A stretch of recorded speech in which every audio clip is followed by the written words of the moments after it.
ఓకేనా? జై తెలంగాణ. నేను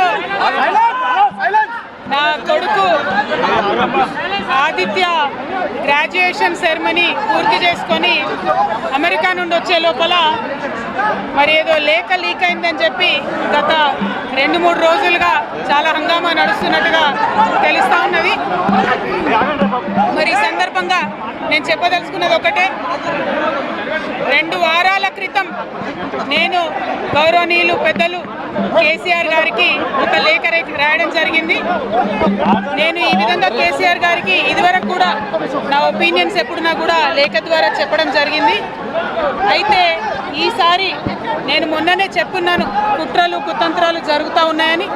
నేను చెప్పిన కొద్ది రోజుల్లోనే మరి నేను అంతర్గతంగా కేసీఆర్ గారికి రాసినటువంటి ఉత్తరం బహిర్గతం కావడం అన్నది, ఇది మరి ఏం జరుగుతుందో అన్నది పార్టీలో ఉన్నటువంటి మనందరం, తెలంగాణ ప్రజలందరూ కూడా ఆలోచించుకోవాల్సినటువంటి విషయం. నేను వేరే ఏం విషయాలు చెప్పలేదు.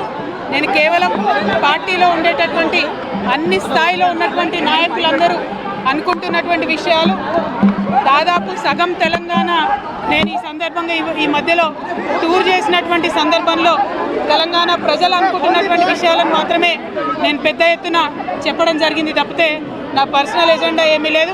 నాకు వ్యక్తిగతంగా ఎవరి మీద ద్వేషం లేదు, ఎవరి మీద ప్రేమ లేదు.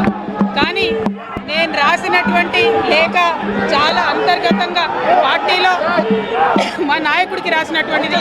అటువంటిది బహిర్గతమైందంటే మరి దాని వెనుక ఉన్నది ఎవరు అన్నటువంటిది ఆలోచించుకోవాల్సినటువంటి సందర్భం.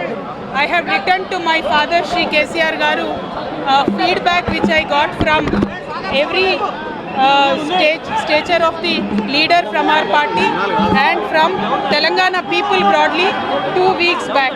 I've always written to my father at various stages. Whenever I needed to give him any feedback, I've always written to him.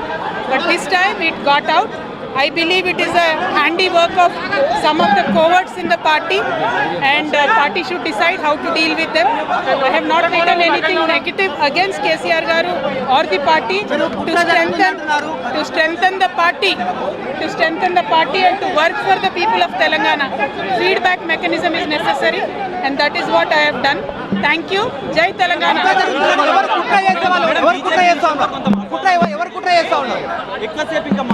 KCR గారు దేవుడు, కేసీఆర్ గారు దేవుడు.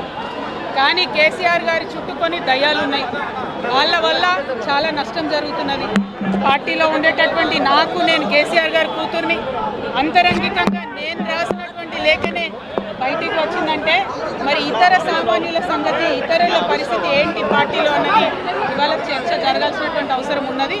దానికోసమే ఇవాళ నేను మీతో మాట్లాడుతూ ఉన్నాను. తప్పితే రెగ్యులర్గా నేను ఇచ్చిన ఫీడ్బ్యాక్ అందులో స్పెషల్ ఏం లేదు. ఏ మీటింగ్ అయినా ఏదైనా కూడా నేను సార్కి ఇస్తానే ఉంటాను. కానీ ఈసారి ప్రత్యేకించి బయటికి రావడం అన్నది నేను బాధాకరంగానే ఉన్నది. అయితే ఈ లేఖ, ఈ విషయం అంతా చూసుకొని కాంగ్రెస్ బీజేపీ పార్టీలు బాగా సంబరపడుతున్నట్టున్నాయి. కోతి కొబ్బరికాయ దొరికినట్టుగా ఏదో బీఆర్ఎస్ పార్టీ ఆగమైంది, కేసీఆర్ గారికి ఏమి అంత సీన్ లేదు. మా నాయకుడు కేసీఆర్ గారే. కేసీఆర్ గారి నాయకత్వంలోనే తెలంగాణ బాగుపడుతుంది, ముందుకు పోతుంది. మళ్ళీ ఎటువంటి అనుమానం లేదు. కేసీఆర్ గారి నాయకత్వంలోనే బీఆర్ఎస్ పార్టీ కూడా ముందుకెళ్తుందని చెప్పి నేను బలంగా నమ్ముతున్నాను.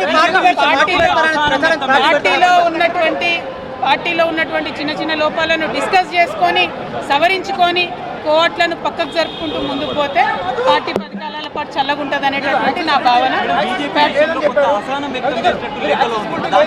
బీజేపీ కానీ కాంగ్రెస్ కానీ తెలంగాణ ప్రజలకు కొరగబెట్టింది ఏమీ లేదు. 2 పార్టీలు కూడా తెలంగాణను ఫెయిల్ చేసినాయి. ఆ 2 పార్టీలకు కూడా ఆల్టర్నేటివ్ కేసీఆర్ గారి నాయకత్వమే. ఆ కేసీఆర్ గారి నాయకత్వంలోనే తెలంగాణ బలంగా నమ్ముతూ ఉన్నాను. Thank you.